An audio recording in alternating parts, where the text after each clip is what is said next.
Salut les crabes, c'est Kenjar de la team Pocherad et aujourd'hui je vais vous présenter les tutos acide et miso. Donc un acide, c'est ça.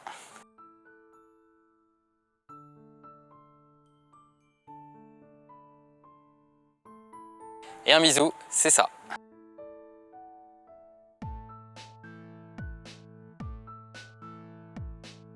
Donc l'acide et le miso sont des grains où on va utiliser la soul plate principalement. Donc comme je suis droitier, je vais utiliser ma soul plate droite. Et pour les gauchers, il faudra utiliser la soul plate gauche. Donc un acide, vous allez caler votre soul plate si vous êtes droitier, droite sur votre curb. Et ensuite, le pied gauche, il va venir devant dans ce sens-là. C'est l'opposé du soul. On tourne juste le pied de 180 degrés. Et pour le miso, c'est toujours la même position, sauf que vous allez vous ouvrir et mettre dans cette position-là. C'est l'inverse du star. On fait 180 degrés de l'autre côté. Les copains, pour le tournage, le premier tournage, on a remarqué qu'on a oublié pas mal de détails importants au niveau de la décomposition des tricks et on voulait vraiment vous compléter ça pour que vous puissiez apprécier le tuto dans son intégralité. Pour l'acide, donc vous arrivez vers votre module, les jambes bien pliées et le dos un minimum droit, pas être trop penché, comme ça quand vous allez popper, vous allez être bien droit au-dessus. Au niveau du calage, le pied fort, la soul plate du pied fort et ensuite le pied avant avec l'avant du roller pointé vers l'extérieur et le H-block sur votre module. Si c'est un coping, le H-block bien dans le coping, si c'est un curb, bien dans l'angle du curb. Au niveau de la position donc des pieds, ça c'est ok. Pour le bassin, automatiquement, quand vous allez vous mettre comme ça, vous sentirez qu'en fait votre bassin il va être légèrement orienté vers l'avant du curb, vers l'avant du module. Ça, il n'y a pas de problème. Une grande partie va se jouer au niveau de la position des épaules.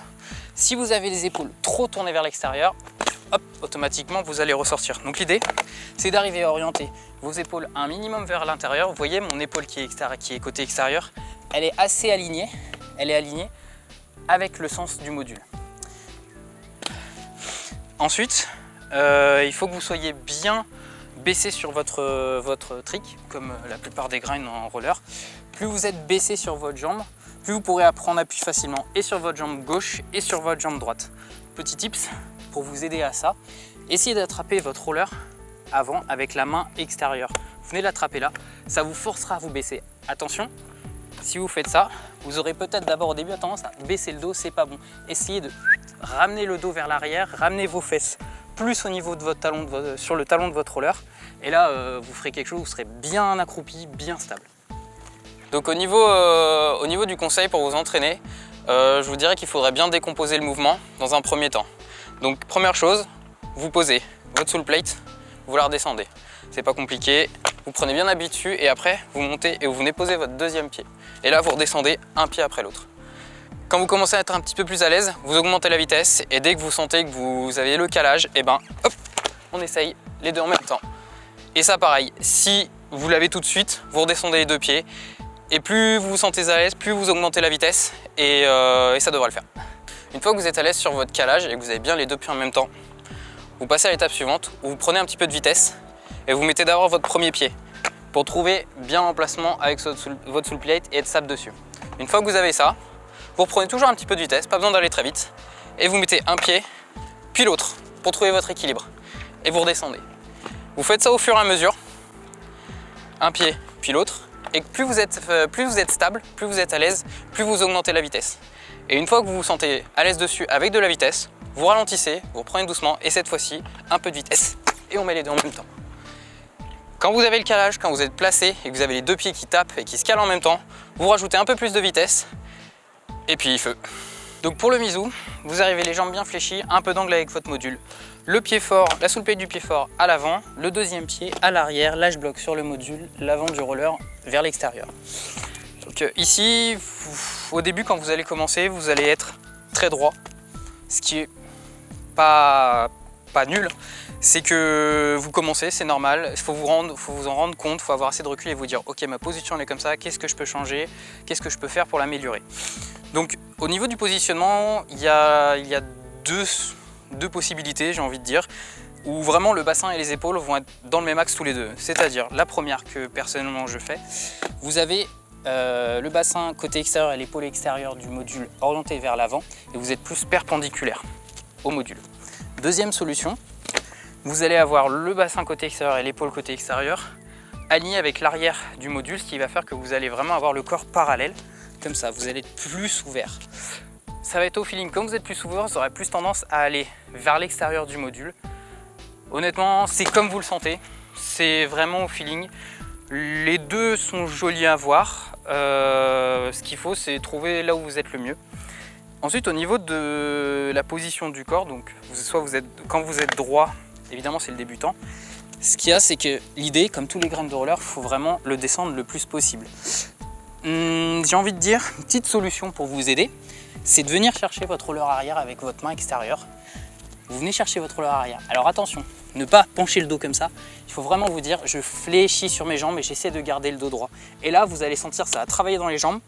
Et essayez de mettre moitié appui ici, moitié appui ici. Et là, vous aurez pas mal au dos en fin de session et vous sentirez vraiment stable sur votre grind. Et quand vous voudrez faire une sortie, vous aurez la force et il n'y aura pas de problème.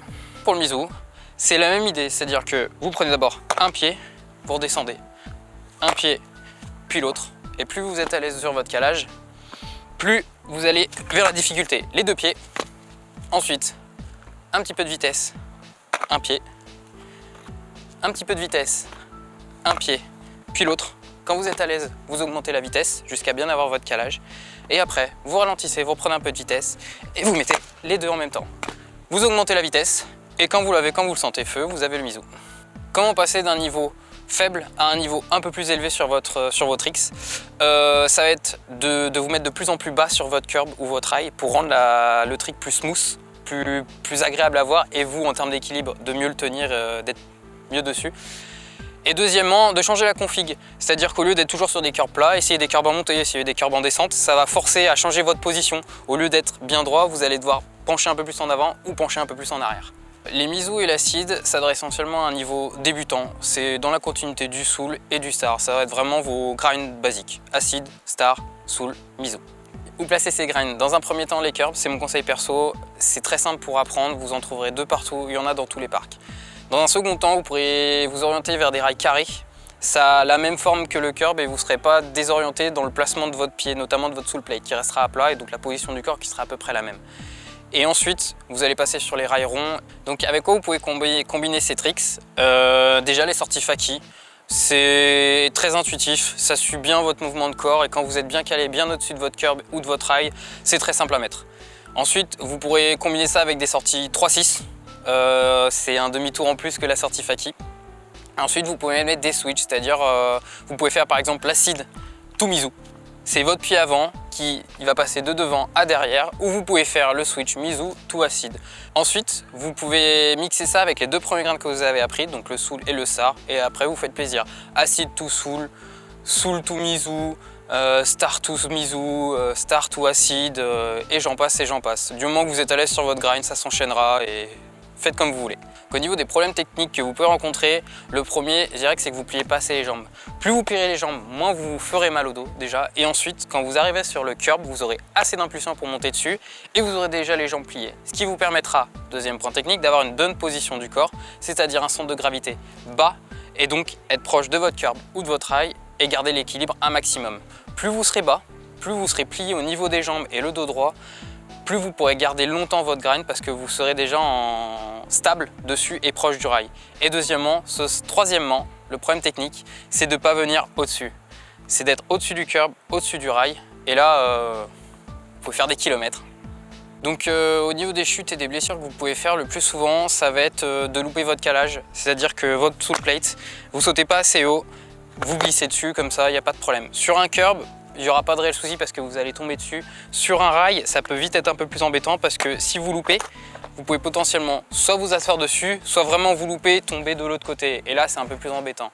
Ce que je vous conseille, c'est de bien vous équiper en genouillère, en protège-poignet pour ceux qui le veulent. Ça va être certaines haki n'aiment pas les protège-poignets. Moi, j'arrive à grinder avec parce que je tape souvent les poignets. C'est vraiment comme vous voulez là-dessus.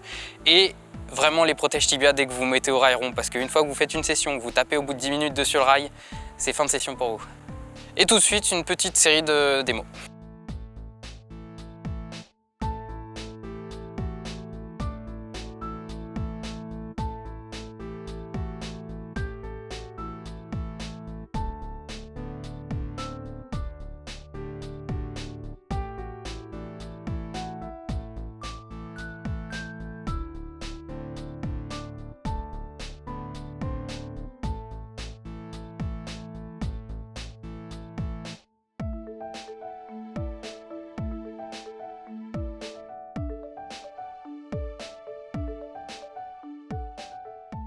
Bon, j'espère que ces 2 tutos pour l'acide et le museau vous aideront à les comprendre et à les placer, et puis peut-être que vous nous sortirez des dingueries chimiques avec ces 2-là.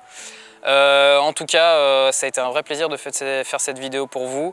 Si vous avez des questions, n'hésitez pas en commentaire, on reste disponible pour vous, et en avant pour les grinds. Poche!